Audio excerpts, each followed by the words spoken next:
Brentford 0, Arsenal 1. We're through to the next round of the EFL trophy, and we'll find out very shortly who we play in the next round. I'll cover that off tomorrow in my 5 at 5. Be sure to tune in there. But you know what? I'm really, really happy after watching that game. And you might think, what the hell's wrong with you? We didn't play well. Second half, we got dominated. It's not even like a big game that I should be happy about. But you know what? I am really, really happy about it, because not the result we wanted, not the performance we wanted against Tottenham on the weekend. And if we go in again, like, get a negative result, it wasn't the performance that we wanted today either, but if we go and get a negative result today, it just starts to compound that feeling where, you know, the complaints and stuff will come out. And clearly, look, if we didn't get the result that we wanted, it would have meant that we didn't keep a clean sheet. And then, you know, very often with that, someone might have made a mistake. But actually, the reason why I'm happy today, really, really happy today, is every single man on that pitch worked. Really, really worked. I was really pleased, especially defensively. I thought defensively, we were so determined, so dogged. And I will analyse this defensive performance a little bit more tomorrow in my 5 at 5 in more detail with some stats, etc. But seriously, the amount of blocks, the amount of interceptions, the amount of clearances, tracking runners, tracking third-man runners, everything. For me, today, defensively, it was all there, and it was really, really pleasing. You know, a few guys came back into the squad, or back into the starting lineup, rather, today. Like Georginho, for example, he was subbed on, obviously, and had a nightmare moment. I thought he did well. I thought he got himself out about a little bit. He clearly doesn't possess the fear factor. You do notice a difference when people see Declan Rice in front of them and Georginho. There's definitely more of an inclination for people to take on Georginho, where when it's Declan Rice, just the respect that he commands on the field. I think people very quickly realise, like, no, I can't really get past him. I can't really just, you know, get the better of him. And that almost prevents him getting even in the situations that Georginho finds himself in, because people fancy themselves against him. And obviously they will. He's not the most mobile player, but you know what? He got in quite a few tackles today. He was always on the ball, always passing the ball. I thought overall he had a fairly decent performance, and I was quite happy with that. And the other one is Aaron Ramsdale. We've got to speak about Aaron Ramsdale, because he's been out, you know, for big games, Champions League, North London Derby, for example, and Everton away. You think to yourself, now he's back in the EFL Cup, and it's sort of like, you know, in a way, I mean, I expected him to play today, but in a way, it's almost like confirming, and who knows, but it feels like it's almost confirming that you're the reserve keeper now. You get the irrelevant cup competition. And you got to feel for him a little bit there, but he stepped up, and my God, that save. I spoke about Raya's wonder save against Tottenham. I mean, this was better, wasn't it? I can't believe he saved this and tipped onto the post. Absolutely brilliant save from Aaron Ramsdale. And he didn't put a foot wrong. He did really, really well all game. So really, really pleased for Aaron Ramsdale as well, that he, when he did come back in the team, everything went right for him. And, you know, it's a tough one. Like, this level of scrutiny that comes up with two goalkeepers, and, you know, Ramsdale, what it looks like, has been dropped.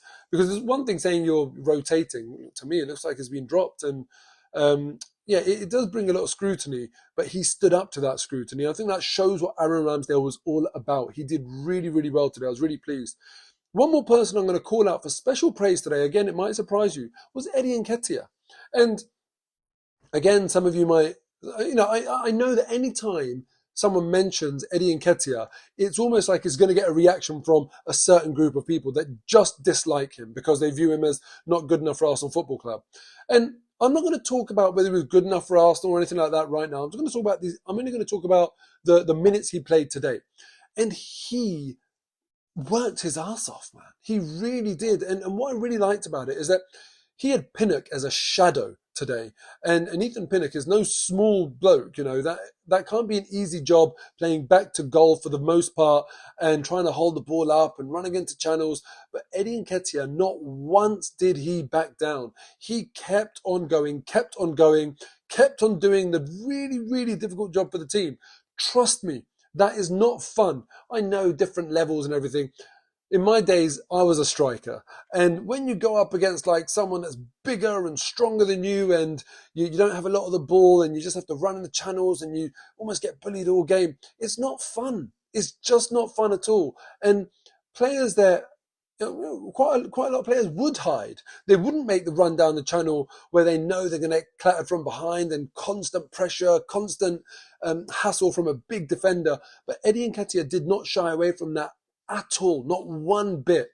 He had a bit of a chance towards the end of the game where he showed a good burst of pace and got a toe poke on the ball. I would have loved it for his sake if that went in, because I thought he deserved something, some sort of reward from the game. But I think you have to analyse his performance and look at how much pressure he took off the team, how much of an outlet he allowed himself to be for the team. And I do think he deserves credit for that. I know it might not be popular, but hey, listen, I'm going to back Eddie Nketiah today because, I thought he really, really did what he needed to do for the team.